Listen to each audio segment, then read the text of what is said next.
Quem está aí? Amém? Quem vem na célula de casais? Glória a Deus, né? Foi legal. Ano que vem voltaremos com força total na célula de casais. Amém? Você que é noivo, namorado, casado, Deus vai fazer muitas coisas ano que vem. Já estamos planejando a agenda de 2024, tá? Em breve nós vamos divulgar essa agenda e a gente vai poder ter uma programação anual aqui da igreja, tá bom? Feche seus olhos.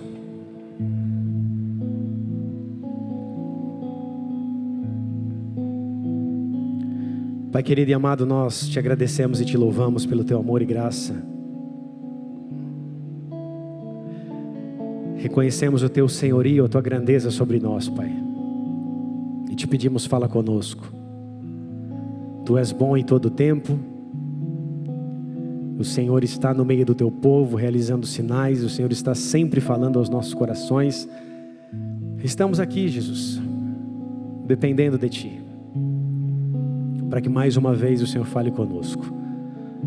Abençoa nossas vidas com a Tua palavra, com a Tua presença, e faz com que as nossas vidas sejam curadas, ó Pai, de dentro para fora. Reconhecemos o Teu senhorio, a Tua grandeza, e nós nos rendemos diante do Teu altar nessa noite. Espírito Santo, usa a minha vida, para que eu possa ser um instrumento na vida dessa igreja, na vida dos meus irmãos, em nome de Jesus, amém. Amém, igreja? Semana que vem eu vou dar um testemunho, amém ou não? Nossa, que alegria, né? Semana que vem está planejado para eu dar esse testemunho e eu estou com muita expectativa, então não posso ficar falando, senão já vou antecipar. Semana que vem é culto de ceia, tá bom? E eu vou poder compartilhar algo que Deus está fazendo aí na minha vida, e eu quero que você seja tocado por esse testemunho também. Então não falte semana que vem, amém ou não? Não posso dar spoiler, né? Mas vai ser benção, amém? Abra tua Bíblia comigo em Mateus 7, verso 15. Vocês vão ficar curiosos a semana inteira agora. Será que o pastor ganhou na Mega Sena? O que será que aconteceu? Não, eu não jogo na Mega Sena, não ganhei na Mega Sena. Vocês vão ficar curiosos a semana inteira, tá bom? Mateus 7, verso 15 ao 20. A palavra de Deus diz assim: tomem cuidado com falsos profetas que vêm disfarçados de ovelhas, mas que na verdade são lobos esfomeados.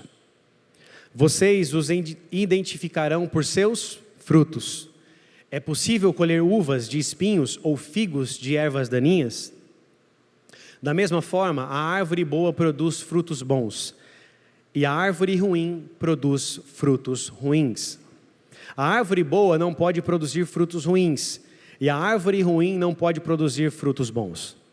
Toda árvore que não produz bons frutos é cortada e lançada ao fogo. Portanto, é possível identificar a pessoa por seus frutos até aí. A palavra frutos, no original no grego, é a palavra karpos, que tem uma figura de linguagem, ela é usada figuramente para mostrar o esforço daqueles que buscam a vida eterna, aqueles que buscam frutificar a fim de herdar a vida eterna. Jesus, ele fala a respeito de que a árvore, ela sempre vai ser conhecida pelos frutos. Isso é uma máxima para as nossas vidas. Os frutos são as nossas ações, as nossas reações, que revelam as nossas raízes, que revelam a nossa natureza interna, o nosso coração. Jesus disse que haveria de vir lobos esfomeados, mas que os seus frutos, eles mostraria quem eles eram. Jesus disse: haverá lobos no meio de vocês, haverá falsos profetas no meio de vocês, mas os seus frutos vão estar claros. Não há como uma árvore má produzir bons frutos, e não há como uma árvore não ser reconhecida pelos seus frutos. Jesus disse: não há essa possibilidade de uma árvore má produzir bons frutos. Quem está comigo, diga amém. Os nossos frutos revelam o nosso coração. Jesus vai dizer que a nossa boca, ela fala do quê? Do que o coração está cheio. Da mesma forma, os nossos frutos, ou seja, as nossas ações, as nossas atitudes, as nossas reações, vão mostrar como é o nosso ser interior. Por isso nós precisamos ter uma vida transformada, uma vida santificada, uma vida curada, uma vida restaurada pelo Senhor todos os dias, para que nós não venhamos produzir frutos que venham desagradar a Deus e frutos que venham mostrar que o nosso coração está completamente contaminado ou longe do Senhor. Spurgeon disse certa vez numa frase: quando os membros de nossas igrejas demonstrarem o fruto da verdadeira piedade, imediatamente encontraremos pessoas perguntando: qual é a árvore que produz esse fruto? Quando eu e você produzimos frutos de piedade, ou seja, frutos de amor, frutos de compaixão e frutos do Espírito Santo, pessoas vão perguntar, pessoas irão ver e irão perguntar: que árvore que é essa? De onde vem essa árvore? Porque os frutos vão ser as nossas ações. E quando perguntarem a respeito da árvore, vão saber que nós estamos enxertados na videira verdadeira, que é Jesus Cristo. Amém, amados? Nós não podemos fazer nada de bom por nós mesmos. E precisamos ter essa certeza. Nós somos falhos, nós somos errantes. Vira para a pessoa que está do seu lado, fala para ela assim, que não pode ser a tua esposa, fala para ela assim: somos falhos, somos errantes, você é feio, fala para ela. Brincadeira, amém ou não? Somos falhos, somos errantes, somos pessoas a cada dia buscando uma transformação, buscando a cada dia ser tocados pela glória de Deus, buscando a cada dia melhorar um pouco mais. Estamos gradativamente buscando melhorias, seja para a nossa vida espiritual, seja para a nossa vida conjugal, seja para a nossa vida material. Estamos cada dia gradativamente buscando crescer um pouco mais, melhorar um pouco mais, mudar um pouco mais. Por isso, nós precisamos permitir que Deus cure as nossas raízes, primeiramente, para que depois possamos produzir bons frutos. Deus deseja primeiramente tocar as nossas vidas de maneira interior, para que os nossos frutos possam ser frutos de arrependimento e frutos que agradem o coração de Deus. Quando você lança uma semente sobre a terra, tem sementes que crescem rápido. Quem já fez o testinho do pé de feijão? Você joga a sementinha do feijão, ela vai e cresce rapidinho no algodão.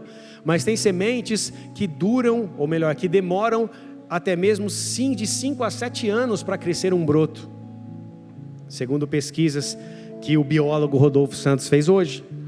Então, o cientista, né? Biólogo é do mar, né? Olha, estou sabendo legal, hein? E também existem plantas ou árvores que demoram décadas para crescerem. Por exemplo, a tâmara.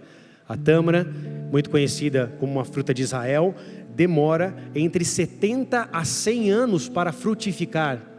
Porque primeiro, quando a semente é lançada, primeiramente ela cresce nas suas raízes, depois ela forma uma estrutura da árvore, para que depois ela venha produzir bons frutos. E o que eu quero dizer com isso? É que um cristão ou filho de Deus, primeiramente ele vai crescendo para baixo, para depois ele produzir bons frutos. E o que significa crescer para baixo? O que você está querendo dizer com isso, pastor? Crescer para baixo significa diminuir. Crescer para baixo significa ser transformado. Crescer para baixo significa menos orgulho e mais joelho no chão.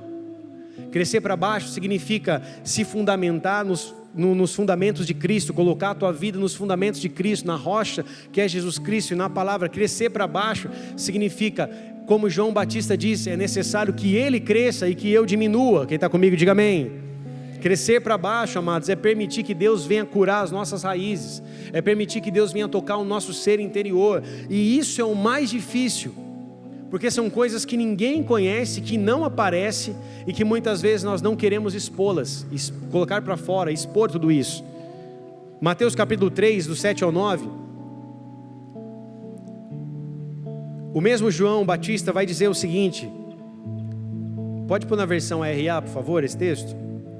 Mateus 3, 7, vendo ele, porém, que muitos fariseus e saduceus vinham ao batismo, disse-lhes: raça de víboras, quem vos induziu a fugir da ira vindoura? Produzi, pois, frutos dignos de arrependimento. E não comeceis a dizer entre vós mesmos: temos por pai Abraão, porque eu vos afirmo que dessas pedras Deus pode suscitar filhos a Abraão. João Batista estava batizando pessoas no Rio Jordão, estava ali pregando o evangelho de arrependimento. Os fariseus e os saduceus vinham como curiosos para ver o que estava acontecendo. Eles vinham até João, mas o seu coração não estava transformado, porque o batismo era um batismo de arrependimento, era necessário confessar os seus pecados para que eles fossem batizados. E ali os religiosos vinham com toda a pampa, dizendo: nós somos os filhos de Abraão. Vinham querendo crescer ali, mostrar para João Batista quem eles eram, como eles eram ali consagrados, como eles eram ungidos, como eles eram separados, como eles eram bons a respeito da Torá, como eles praticavam os princípios da Torá. Só que o coração deles estava amargo, as raízes dos seus corações estavam em amargura. Por isso que João é tão duro com eles. João, no meio da sua pregação, fala: vocês são uma raça de víboras, vocês não podem fugir da ira vindoura. João foi realmente ali muito duro nas suas palavras, mas só que João sabia que os seus corações não eram transformados. Jesus também, quando está de frente com os fariseus e os saduceus, ele vai dizer algo também muito parecido. Ele fala: vocês são sepulcros vazios, vocês são sepulcros caiados, vocês são bonitos por fora, mas por dentro vocês cheiram morte. João sabia, e ele diz isso, que os frutos precisam ser produzidos são frutos de arrependimento. Por isso que ele fala para esses religiosos: vocês precisam produzir frutos de arrependimento, e esses frutos são os mais desafiadores das nossas vidas. Como eu disse, o nosso ser interior ninguém conhece, só Deus sabe. Nós sabemos o que precisamos mudar, nós sabemos o que precisamos, em que área precisamos ser transformados, mas muitas vezes é um grande desafio permitir que Deus nos cure interiormente.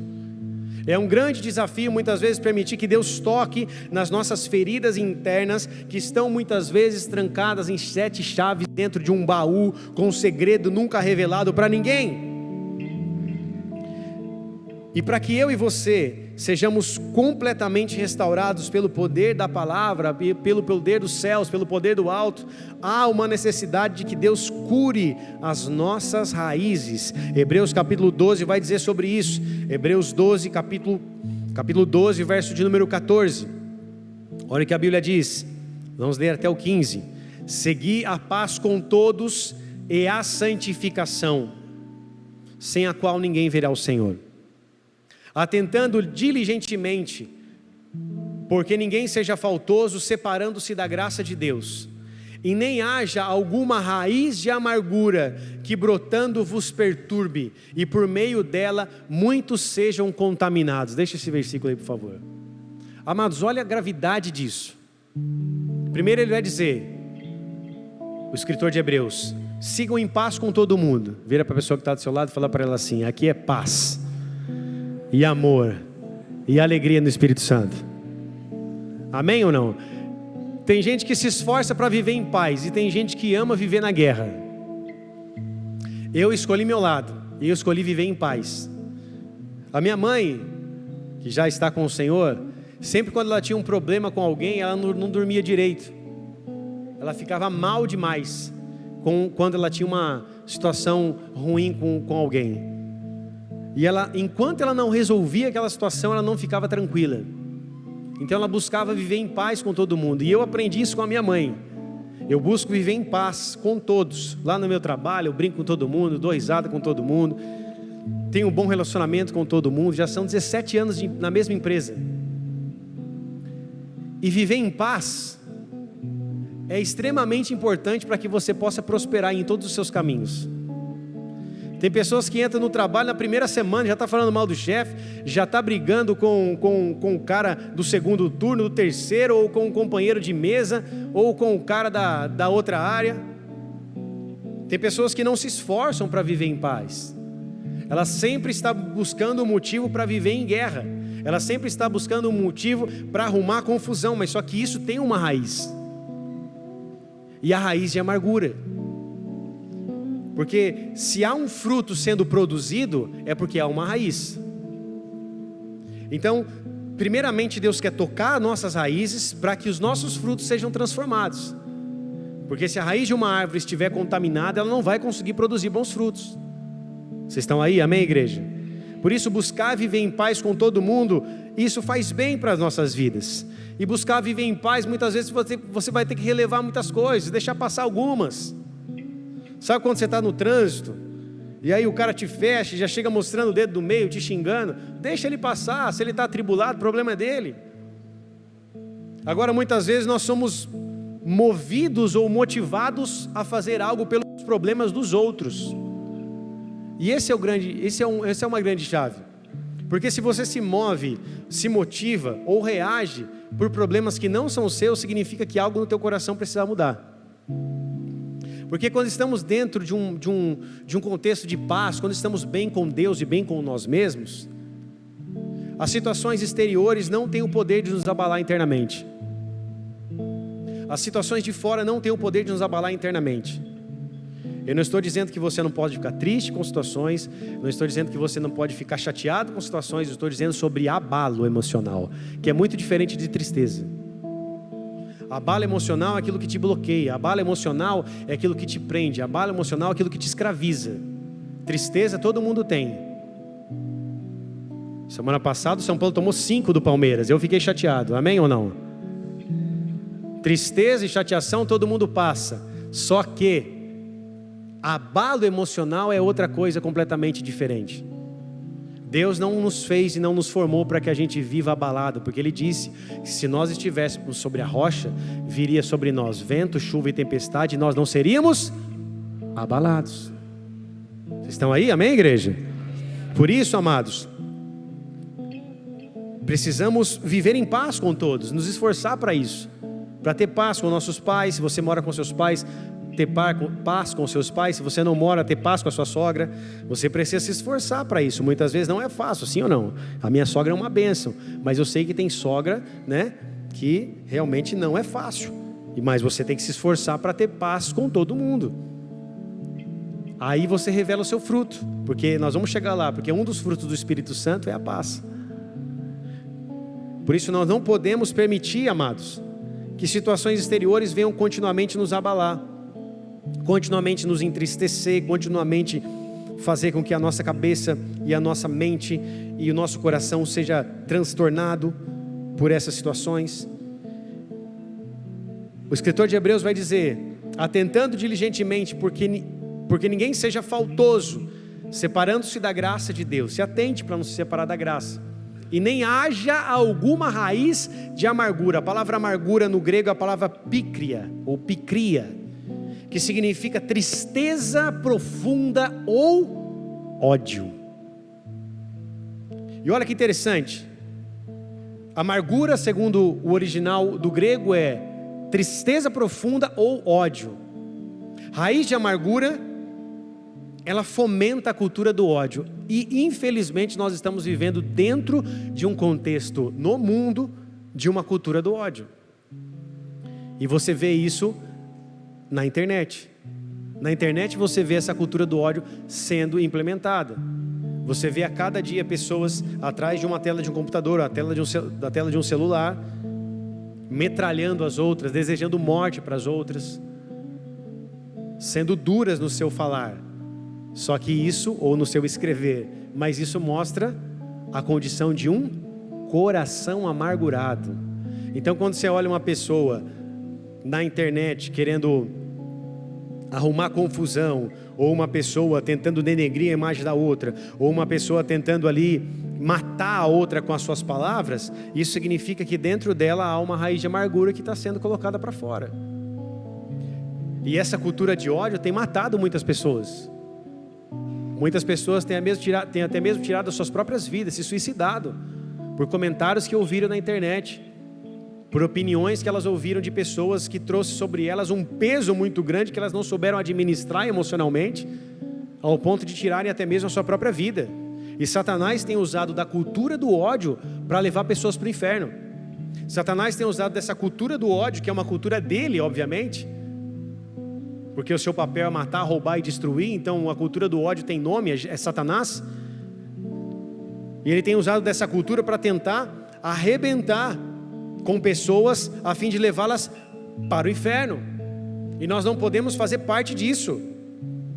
A amargura é a razão pela qual muitas vidas são destruídas, casamentos são destruídos, vidas são destruídas, o mundo tem sido destruído, e Jesus disse isso: por se multiplicar a iniquidade, o amor de muitos irá se esfriar, e isso faz com que muitas pessoas acabem se perdendo, acabem indo longe demais nas suas opiniões, longe demais nas suas colocações, trazendo até mesmo morte física para a vida de outras pessoas. Apóstolo Tiago disse que o poder da morte e da vida está na língua. Então, você já parou para pensar que de repente algo que você possa dizer pode gerar vida na vida de alguém?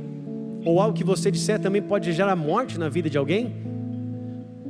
Tem situações que nós carregamos durante toda a nossa história, tem situações ou lembranças que nós carregamos nas nossas vidas, que foram palavras que nossos pais lançaram sobre nós, que foram atitudes que nossos pais fizeram contra nós, sem ao menos perceber, ou até mesmo sem ter o discernimento daquilo, mas que nos marcaram profundamente, e que em muitos momentos geraram raízes amargas em nós. E tem momentos que a gente faz coisas que a gente não sabe nem o porquê está fazendo, mas são raízes que estão dentro de nós que não foram curadas. Por isso Jesus Cristo quer curar as nossas raízes nessa noite, em nome de Jesus, amém, amados? Jesus deseja nos curar de toda a tristeza profunda, de todo o ódio e de tudo aquilo que trouxe marca sobre o nosso coração e sobre o nosso interior, amém, amados? Por isso é necessário você fazer uma extrema e profunda reflexão da sua própria vida. Você precisa fazer uma grande reflexão das suas próprias ações. Por que quando alguém pisa no meu pé eu reajo dessa forma? Por que quando alguém fala tal coisa de mim eu reajo desse jeito? Porque se as nossas reações forem sempre taxadas por algo que alguém fez contra as nossas vidas, e sempre eu reajo da mesma forma, checkmate. Existe uma raiz de amargura dentro da tua vida e dentro da minha que ainda não foi curada. Porque não é possível eu continuar reagindo sempre da mesma forma, sem mudança e sem transformação, sendo que Jesus prometeu curar a minha vida. Então esse processo de cura e de transformação também é uma decisão. Eu preciso reconhecer o que eu tenho, eu preciso reconhecer quais são as minhas mazelas, eu preciso reconhecer aquilo que me separa de viver uma vida plena com Deus, e eu preciso confessar isso para Ele e dizer: Senhor, eu quero que o Senhor me cure nessa área. Senhor, eu não quero mais carregar aquelas palavras que meu pai disse para mim quando eu tinha 6 anos de idade. Eu não quero mais carregar aquelas memórias de alguém que fez algo para mim quando eu tinha 12 anos de idade. Eu não quero mais carregar aquela memória ou aquele sentimento de amargura, de tristeza, ou até mesmo de um ódio de fazer alguma coisa contra aquela pessoa que foi feito para mim quando eu era uma criança, quando eu era uma adolescente. Por isso nós precisamos abrir o nosso coração para Deus e dizer: Senhor, o Senhor tem poder para curar as minhas raízes, o Senhor tem poder para curar o meu interior. E quando eu digo de raízes, eu digo de interior e coração. O Senhor tem poder para curar o meu ser interior, para que eu possa produzir bons frutos, para que eu possa mudar a minha frutificação, porque a árvore será conhecida pelos frutos, amém, amados? A amargura, ela expulsa o amor das nossas vidas. A amargura bloqueia o amor. Já viu uma pessoa amarga? Ela não consegue dar um abraço em alguém, porque abraço é expressão de amor. Uma pessoa amarga, ela não consegue dizer eu te amo. E talvez você tenha vindo desse tipo de lar, que nunca ouviu um te amo, nunca ganhou um abraço, nunca ganhou um carinho dos seus pais. Tem pessoas que foram criadas em lares totalmente conturbados. Era só bicuda, chute, palavrão, gritaria, bebida. Eu vim de um lar assim, amados, e eu sei do que eu estou dizendo. A minha esposa também veio de um lar assim, só gritaria, bebida, quebrando as coisas dentro de casa, xingamento, palavras de maldição. Eu vim de um lar dessa forma. Só que quando Jesus começa a curar as nossas vidas, nós podemos fazer diferente. Nós temos uma nova chance, uma nova oportunidade de construir um lar, construir uma casa, construir uma família completamente diferente daquela que nós viemos. Amém, amados? E essa é uma decisão. Alguém vai precisar soltar a corda. Muitas vezes os seus pais vieram puxando a corda, segurando a corda lá dos seus avós, lá dos seus bisavós, e veio segurando essa corda de amargura, veio segurando essa corda de ódio, veio segurando essa corda de palavras torpes, de palavrões, de agressividade, de gritaria, mas chegou em você. Você está segurando essa corda agora. Chegou a tua vez. Ou você continua segurando essa corda e passa essa corda para o teu filho, passa essa corda para o teu neto, ou você solta essa corda e diz: aqui na minha casa não vai acontecer mais isso. Eu vim de um lar destruído, eu vim de uma situação que não foi aquilo que eu merecia, ou o que Deus tinha para mim. Só que a partir de agora eu solto essa corda e Deus começa uma nova história sobre a minha casa, sobre a minha família e sobre a minha geração, em nome de Jesus. Amém, amados? Solte a corda. Solte essa cultura que você cresceu. Eu não sei que tipo de cultura você pode ter crescido. Culturas são hábitos, são direcionamentos, são ações, são coisas feitas da mesma forma por muito tempo. E essa cultura que nós estamos vivendo hoje, especificamente no mundo, é uma cultura de ódio. Solte essa corda. Não fica brigando com os outros na internet. Guarda o teu comentário. Talvez seu comentário mais vai machucar do que agregar na vida de alguém. Passe pelo filtro. Será o que eu disser vai trazer vida ou vai trazer morte? O que eu disser vai trazer paz ou vai trazer guerra? Porque muitas pessoas estão colocando as suas opiniões à torta e à direita e ninguém perguntaram as suas opiniões. E elas vão lá e colocam, porque a internet é uma terra, é um cachorro sem dono, é uma terra sem lei, e as pessoas vão falando e colocando as suas opiniões. E muitas vezes, amados, vão trazendo duras circunstâncias para a vida de algumas outras pessoas. Eu nunca respondi um comentário na internet de alguém que me criticou. Eu tenho 10 anos de pastor e pela graça de Deus eu sempre consegui segurar a minha língua e meus dedos. Porque eu sei que a pessoa pode estar falando mal de mim. O que eu disser tem 3 ou 10 vezes mais peso do que ela, porque eu sou um pastor. Então o que eu disser vai machucar a vida dela muito mais do que ela está me machucando. E esse é o peso da responsabilidade que eu carrego. Só que Jesus nos disse para ser dessa forma. Ele foi como um cordeiro mudo, sem defeito, mudo ao matadouro. Jesus não respondeu às críticas. Você é o filho de Deus, desce daí. Ele ficou em silêncio. Jesus não respondia aos seus adversários. Ele se emudeceu e foi como uma ovelha muda, sem defeito, ao matadouro. Jesus nos ensina a fazer isso. Então essa não é uma situação onde apenas eu ou alguma outra liderança tem que se posicionar. Todos nós fomos chamados a seguir o exemplo do nosso mestre. Certa vez eu entrei num comentário, certa vez eu entrei num post de uma empresa, do Nubank. E aí eles falaram que a Anitta ia ser a sócia majoritária. E eu fui lá e falei assim: 1, 2, 3, tirando a minha conta, indo para o Banco Inter. Meu Deus do céu. Eu não sei o que aconteceu com aquele comentário. Eu falei assim: 1, 2, 3, estou indo para o Banco Inter. Só falei isso.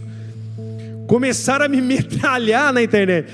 Pastor, pega o dinheiro da igreja e pastor tem que ter conta no Nubank agora. Eu falei: meu Deus do céu, eu sou CLT há 16 anos, eu vou pegar dinheiro como? Eu vou comprar um saco de farinha e trocar pão de arroz? E começaram a me metralhar e me metralhar. Eu falei: Jesus, vou pagar esse comentário. Gente, vocês não têm noção do que aconteceu. Foi muita gente me metralhando, porque eu disse que estava indo trocar de conta, saindo do Nubank para ir para o Banco Inter. E coisas que eu falei: Jesus amado, como esse povo tem tanta criatividade, tanta maldade ao mesmo tempo. E aí eu falei: não, vou excluir meu comentário para evitar contendas. Mas olha que deu vontade de continuar aquela resenha. Mas só que eu tenho um problema, eu não sou dessa parada, eu sou da paz. Amém ou não? Então eu não sou... Tem gente que já é da guerra, né? E aí tem que vigiar mais ainda. Eu sou da paz. Eu falei: não, cara, meu coração fica ruim, sabe? Fica um sentimento ruim aqui. Eu fico querendo olhar toda hora no celular para ver o que a pessoa escreveu. Eu falei: não vou apagar, deixa quieto. Só que tem pessoas que vivem para isso. O tempo dela é reservado para arrumar briga com os outros na internet. Por isso, amados, nós precisamos nos destituir de tudo isso que tem causado algo ruim dentro de nós. Pastor, como eu sei como é raiz de amargura? Você sente uma angústia, uma tristeza que do nada vem por alguma coisa que veio sobre a tua vida, um insight, um start, alguma coisa que aconteceu, você sente algo diferente no teu coração. Você está bem, de repente bate uma tristeza, você fala, nossa, não sei o que está acontecendo. É algo dentro dessa raiz de amargura que está aí, dentro de você, e que você precisa identificar, e o Espírito Santo vai te ajudar a fazer isso nessa noite, amém, amados? Em nome de Jesus, o Espírito Santo vai te ajudar a confessar tudo isso, para que Ele venha curar suas raízes. Eu estou encerrando já. Abre lá comigo em João capítulo 15.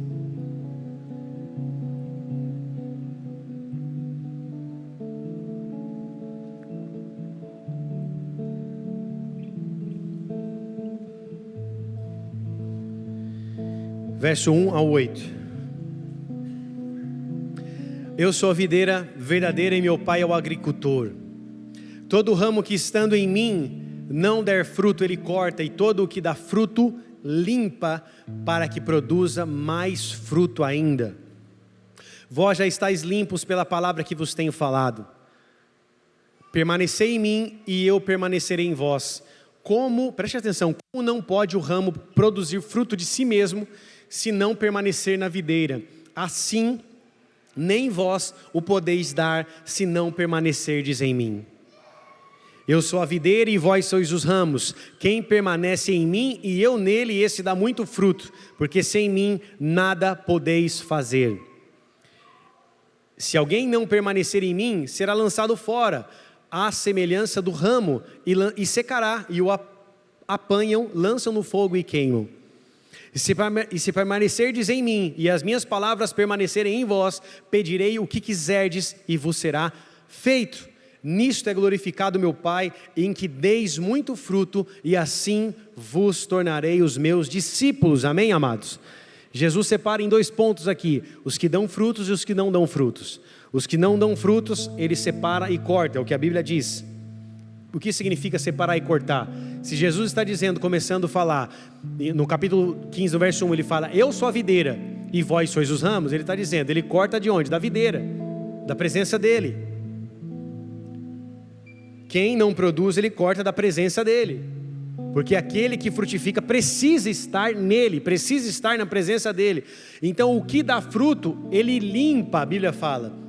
Ele limpa para que dê mais fruto ainda. Ele diz, vocês já estão limpos pela palavra de Deus. Esse é o processo de santificação. Esse é o processo de limpeza. A palavra de Deus vai nos limpando constantemente. A palavra de Deus vai nos santificando constantemente. Por isso, sempre eu e você vamos ter algo para melhorar, sempre nós vamos ter algo para nos santificar, e sempre nós vamos ter algo para ser curado e transformado. Quando você achar que está bom demais, tome cuidado, viu?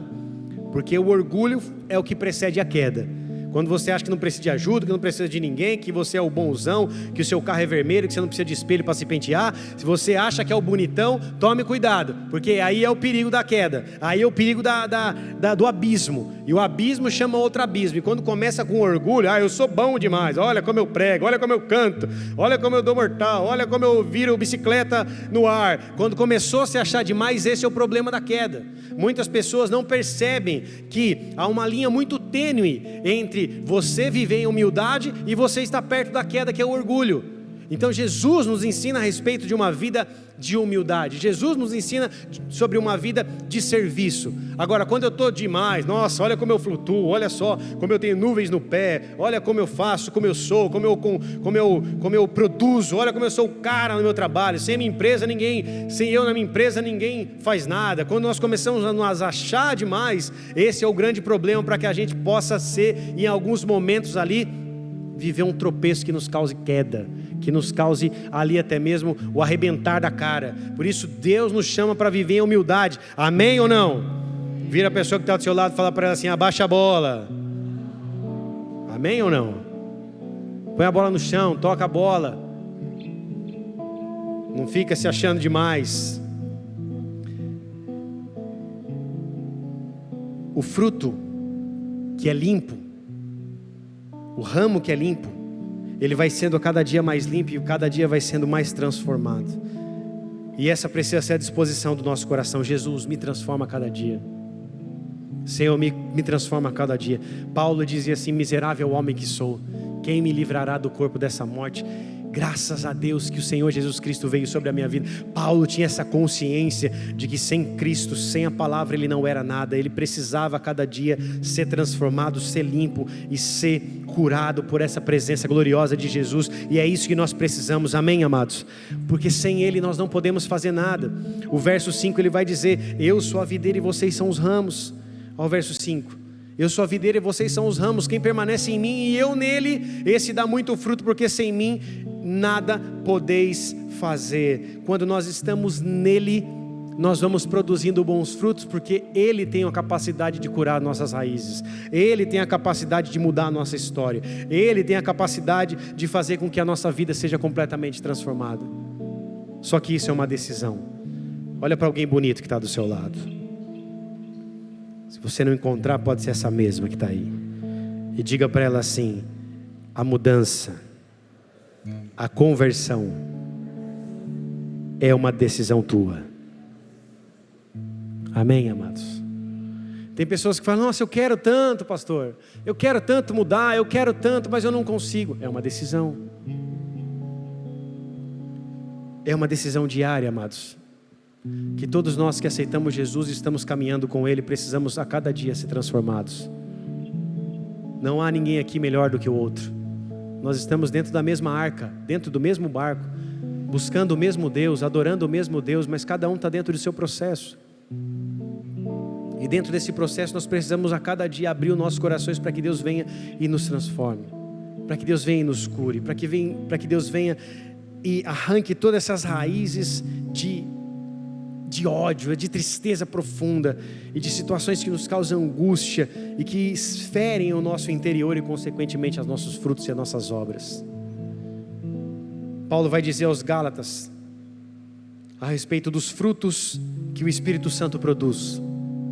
A Bíblia vai falar a respeito de 9 frutos, lá em Gálatas 5, de 9 frutos, ou melhor, 9 frutos que o Espírito Santo produz, ou fruto do Espírito. Eles são o amor, a alegria, a paz, a paciência, a amabilidade, a bondade, a fidelidade, a mansidão e o domínio próprio. Esses são os frutos que nós precisamos produzir, e tudo isso começa com o amor que nós temos a Deus vai ser o amor que nós iremos produzir. O segundo fruto é a alegria. Então a alegria é um fruto do Espírito Santo. Já a amargura é a extrema ou profunda tristeza, é a angústia.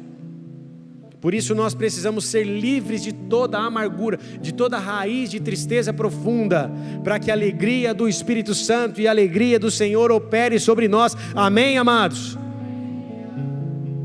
Para isso precisamos fugir de tudo aquilo que alimenta as raízes de amargura, que alimenta as raízes perversas dentro do nosso coração, de tristeza, e que alimenta essas raízes que nos separam de Deus. As raízes que nos separam de Deus são baseadas nas obras da carne, que Paulo vai dizer que são a imoralidade sexual, a impureza, a sensualidade, a idolatria, a feitiçaria, a hostilidade, a discórdia, o ciúme, os acessos de raiva, as ambições egoístas, dissensões, divisões, invejas, bebedeiras e festanças desregradas. Na versão NVT diz assim: e outros tipos de pecados semelhantes. É o que a Bíblia vai dizer sobre as obras da carne. Por isso nós precisamos sair de tudo isso que nos prende à natureza carnal.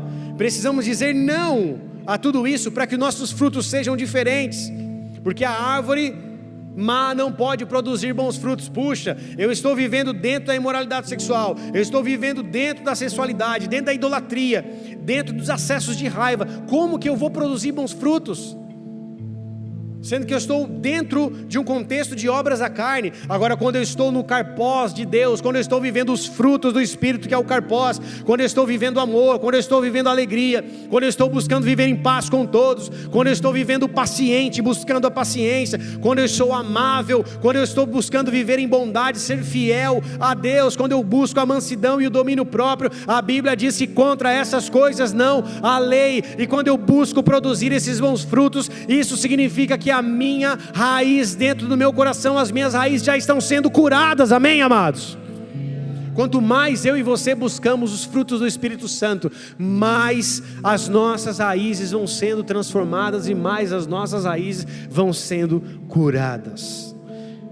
Deus quer nos encher de uma alegria do céu. A alegria não é um momento, não é uma estação. A alegria é algo que vem do Senhor, amados. A alegria é algo que vem como um presente dos céus sobre as nossas vidas. Se é o fruto do Espírito Santo, é porque algo vem do céu sobre a nossa vida, vem de Deus para nossas vidas, e nós precisamos buscar isso. Jesus, me enche da tua alegria. Se você está na bad demais, está triste demais, está angustiado demais, está rancoroso demais, tem alguma coisa errada aí. Esse é um sinal. A pessoa fala com você, você parece um mantra. Tem alguma coisa errada com você, você está bravo demais. Você precisa mudar. Olha a pessoa que está do seu lado, vê se ela tem cara de mantra. Você não sabe o que é isso, vai no Google depois que acabar o culto. Tem gente que é bravo demais, tipo Seu Madruga. Sabe, a pessoa toda hora taca o chapéu no chão, já perde as estribeiras. Não pode ser assim. O marido fala uma coisa, pega você lá. O marido fala, tem prato? Tá para lavar, lava você lá. Eu não vou lavar nada não. O marido só perguntou se tinha um prato para comer. A esposa vai perguntar alguma coisa, o cara já vem com 10 pedras na mão. Meu Deus, não pode. Se você está irritado demais, num momento de irritabilidade demais, estressado demais, tem raiz aí que precisa ser curada. Porque agora as pessoas gostam de se esconder atrás dos termos técnicos atuais, né? A pessoa não tem cuidado nenhum, não busca fazer nenhum esforço, aí ele esquece, eu tenho déficit de atenção. Que agora todo mundo tem esse negócio. Mas não se esforça, põe uma fita no dedo. Não se esforça, esquece tudo. Esqueci a data do casamento, é que eu tenho déficit de atenção. Irmão, põe na geladeira, compra um quadro, coloca lá, dia 31 de outubro, aniversário da mulher na minha vida, mas não esquece o aniversário da tua mulher. Agora é fácil a gente ficar se escondendo atrás dos nossos, dos termos técnicos novos. Eu tenho déficit de atenção. Esse dia o André veio falar para mim, eu fui diagnosticado com déficit de atenção. Eu falei, beleza, tudo bem. Mas eu pedi para você fazer um negócio 10 vezes, cara. Coloca no celular o alarme. Compra alguma coisa para te ajudar. Põe um galo na tua casa, sei lá, faz alguma coisa. Mas 10 vezes eu falei e você esqueceu. A gente precisa assumir as nossas responsabilidades e parar de se esconder de situações, amém, amados? Não estou querendo dizer e nem menosprezar que quem tem pessoas que tem, tudo bem, déficit de atenção. Mas você tem que criar métodos, fórmulas, buscar algum jeito de você poder não deixar de esquecer as coisas importantes para a tua vida, ué. Vocês estão aí, amém ou não? Porque se a gente ficar se escondendo atrás de tudo, a gente nunca vai reconhecer que precisa mudar. Se a gente ficar se escondendo atrás de tudo, a gente nunca vai produzir frutos de arrependimento. E essa é a grande chave do negócio. Os fariseus não produziram frutos de arrependimento. E por isso que foram duramente criticados por Cristo e por João Batista. Porque eles não conseguiram produzir frutos de arrependimento, mas se esconderam atrás da sua religiosidade. Nós não podemos nos esconder atrás de uma placa de uma igreja evangélica. Nós não podemos nos esconder atrás de uma religião. Nós não podemos nos esconder atrás dos nossos costumes religiosos. nós temos que ser conhecidos pelos nossos frutos. Jesus disse isso. E os nossos frutos precisam ser frutos de arrependimento. Amém, amados? Os nossos frutos precisam ser frutos do Espírito Santo, para que Deus seja glorificado, para que Jesus seja reconhecido e para que a nossa vida seja transformada para a glória de Deus Pai. Quando você muda e quando eu mudo, Deus é glorificado. Amém ou não? Jesus é glorificado com a nossa mudança. Então, se tem alguma coisa que você precisa mudar, peça a Jesus. Se tem situações que você reage, explode, sai da casinha, peça para que Deus te revele o que você precisa mudar. Porque permanecer da mesma forma por muito tempo, volto a dizer, tem alguma raiz que precisa ser transformada aí. Nós estamos diante de Jesus, o Santo de Israel. E a Bíblia fala que nós temos que buscar a estatura do varão perfeito, nós temos que amadurecer como Ele é. Então, se nós temos que ser como Ele é, nós temos um parâmetro, nós temos um alvo. Então não dá para permanecer da mesma forma, dizendo que algo aconteceu na minha vida e por isso que eu sou assim, ou eu sou desse jeito, você casou comigo, o problema é seu, você sabia que eu era dessa forma, eu não vou mudar. Não dá para permanecer dessa forma se nós temos um alvo, nós temos um espelho. Se nós não tivéssemos um espelho, tudo bem, a gente viveria da forma como a gente achasse legal, mas a gente tem um espelho que é Jesus Cristo. Amém, amados? E nele nós precisamos ser transformados. Ele nos deu o Espírito Santo para nos nortear e para nos guiar com a bússola do fruto do Espírito Santo. O Espírito Santo nos norteia, como você está vivendo, o que você tem que fazer, como são as suas ações, como é que você está produzindo os frutos, como que você está vivendo. Deus nos chama para viver de forma integral. O Evangelho precisa ser vivido de forma integral, e isso é feito através dos frutos que Jesus produz através de nós, através de uma vida transformada e de um coração curado. Feche seus olhos, curva a sua cabeça.